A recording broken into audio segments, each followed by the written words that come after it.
Hello dear students, welcome in this video. आज की इस वीडियो में हम लोग पढ़ने जा रहे हैं डीएवी क्लास 7 का एसएसटी। ये चैप्टर नंबर 9 है और इसका नाम है मिडिवल पीरियड। इसमें हम मिडिवल पीरियड के बारे में पढ़ने वाले हैं, यानी कि मध्यकाल के बारे में। हिस्ट्री का चैप्टर है ये। तो जो भी बच्चे न्यू हैं, इसमें पहली बार देख रहे हैं वीडियो को, चैनल को सब्सक्राइब कर लें और अपने वीडियो अच्छी लगे अपने फ्रेंड्स को भी शेयर करें ताकि उन्हें भी हेल्प हो। तो आइए शुरू करते हैं। History is generally divided into 3 periods: the ancient, the medieval and the modern. History generally 3 periods में 3 कालों में विभाजित किया गया है, 3 कालों में बांटा गया है: एंशियंट हिस्ट्री, मिडिवल और मॉडर्न। एंशियंट यानी कि प्राचीन, मिडिवल मध्यकालीन और मॉडर्न यानी कि आधुनिक काल। In class 6 we have studied about the ancient history, the period from prehistoric times of 7th century CE। Class 6 में जो हमने हिस्ट्री पढ़ी थी वो एंशियंट हिस्ट्री पढ़ी थी। और एंशियंट हिस्ट्री का टाइम कब से है? प्री हिस्टोरिक टाइम से लेकर के 7th century CE तक है उसका टाइम। जो जहाँ से हिस्ट्री स्टार्ट हुई है, जहाँ से वहाँ से लेकर के 7th century CE तक उसके टाइम को हम लोग एंशियंट हिस्ट्री के अंतर्गत रखते हैं। In class 7 we are going to study about the history and civilisation of medieval period in India and the world. और इस 7 क्लास में हम लोग हिस्ट्री के मिडिवल पार्ट को पढ़ने वाले हैं। In Europe the period from 5th to 15th century CE is known as the medieval period. Europe में जो है वो हिस्ट्री को 5th से 15th century CE को मिडिवल पीरियड के नाम से जाना जाता है। और in India the period of 8th to 18th century CE marks the beginning and the end of the medieval period. और इंडिया में 8 से लेकर के 18th century CE के बीच के टाइम को मिडिवल हिस्ट्री के रूप में जाना जाता है। During this period, several important changes took place in the social, economic and political structures of Europe, America and Asia। इस काल में बहुत सारे चेंजेस हमें देखने को मिले हैं यूरोप, अमेरिका और एशिया में।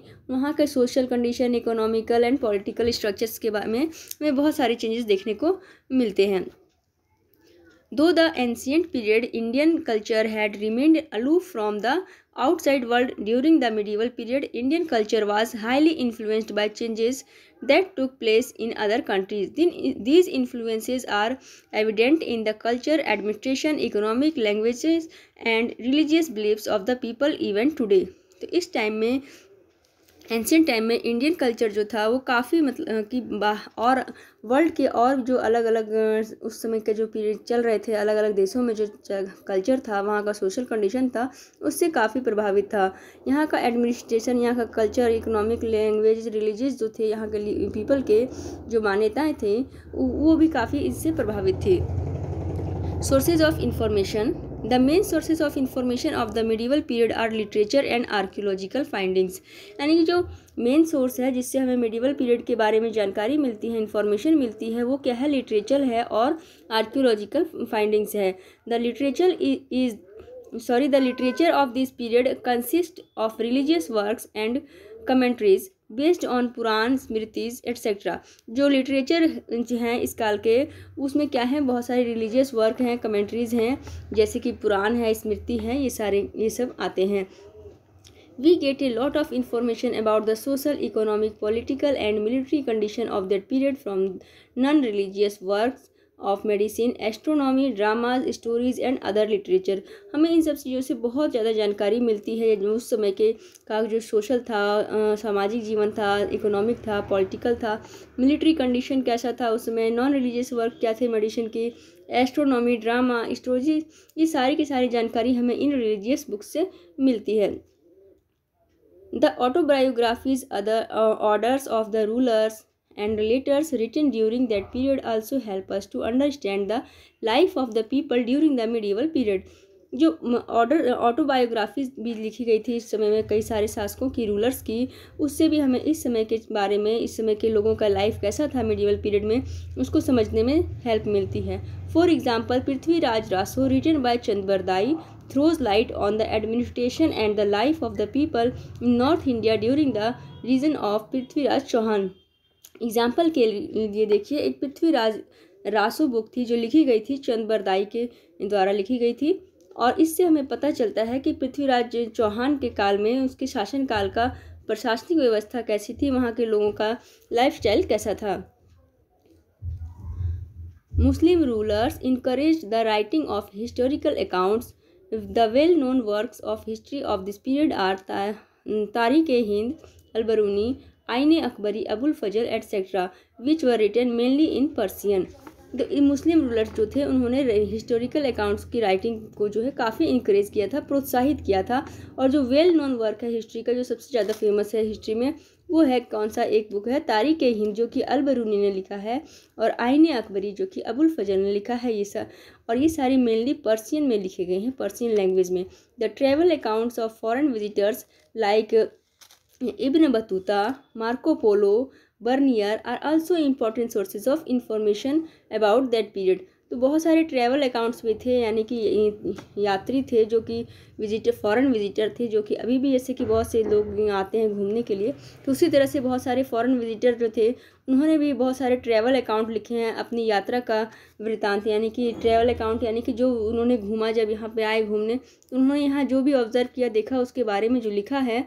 तो वो सारे जो राइटर्स थे उनमें था एक इब्न बतूता, मार्को पोलो और बर्नियर थे। तो इनके भी जो बुक्स हैं, ट्रैवल अकाउंट्स हैं, वो भी काफ़ी इंपॉर्टेंट सोर्स हैं इंफॉर्मेशन के।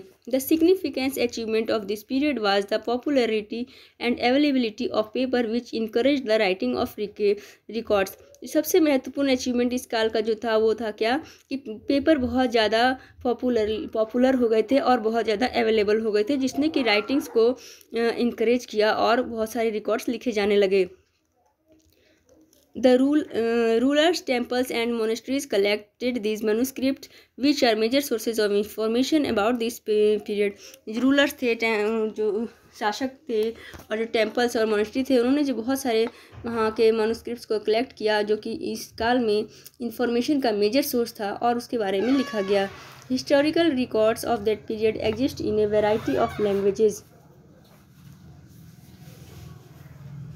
Historical records of that period exist in A variety of language. जो हिस्टोरिकल रिकॉर्ड्स थे इस काल के, उसमें बहुत सारे लैंग्वेजेस की वैरायटी जो है वो देखे गए। Over a period of time they have undergone various changes in grammar, vocabulary and meaning of interpretation of different words.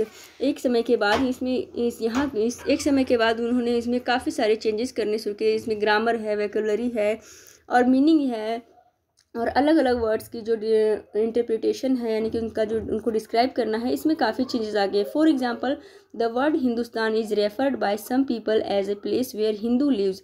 या एग्जाम्पल के रूप में जो हिंदुस्तान वर्ड है वो कुछ ऐसे लोगों के लिए यूज़ किया जाता था जो कुछ विशेष जगहों पर रहते थे, हिंदू लोगों के लिए यूज़ किया जाता था, जो कि एक जगह में रहते थे कुछ हिंदू लोग, तो उनके लिए हिंदुस्तान वर्ड यूज़ किया जाता था। But today many people take an exception to the word and want to refer to it as India. लेकिन अभी के टाइम में क्या है, इसको एक इंडिया की जगह, इंडिया के रूप में इसको हिंदुस्तान वर्ड का यूज़ किया जा रहा है। पूरे इंडिया के लिए हिंदुस्तान वर्ड को यूज़ किया जाता है। और उस समय क्या था, हिंदुस्तान वर्ड जो है वो केवल हिंदू लोगों के लिए, जो कुछ विशेष जगह पर, मतलब कुछ जगह पर जो कुछ हिंदू लोग रहते थे, तो उनके लिए यूज़ किया जाता था।